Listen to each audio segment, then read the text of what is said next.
ಎಲ್ಲರಿಗೂ ನಮಸ್ಕಾರ. ಮತ್ತು ಇವತ್ತು ಸೂಪರ್ ಸಂಡೇ. ಇವತ್ತು ಇಬ್ಬನಿ ತಪ್ಪಿದ ಇಳಿಯಲಿ ಕನ್ನಡ ಮೂವಿ ನೋಡಿದೆ, ತುಂಬ ಚೆನ್ನಾಗಿದೆ. ಇದು family oriented movie. Vihaan Gowda ಮತ್ತು ಅಂಕಿತಾ ಇಬ್ಬರು ತುಂಬ ಚೆನ್ನಾಗಿ ಆ್ಯಕ್ಟ್ ಮಾಡಿದ್ದಾರೆ.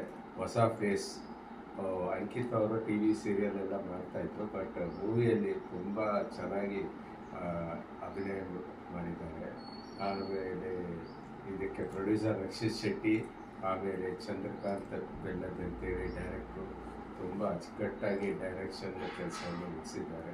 ಎಲ್ಲರೂ ಈ ಮೂವಿಯನ್ನು ತಪ್ಪದೇ ನೋಡಿ. Family oriented movie. Out of 10 8 ranking ಕೊಡಲಿಕ್ಕೆ ಇಷ್ಟಪಡ್ತೀನಿ. ಇದು ತ್ರಿಶೂಲ್ ಥಿಯೇಟ್ರಲ್ಲಿ ಮತ್ತು ಮೂವಿ ಟೈಮಲ್ಲಿ ಎರಡರಲ್ಲೂ ಇದೆ. ಈಗ ಕಂಟಿನ್ಯೂಸ್ ದಾವಣಗೆರೆಯಲ್ಲಿ 4th weak Kannada movie running.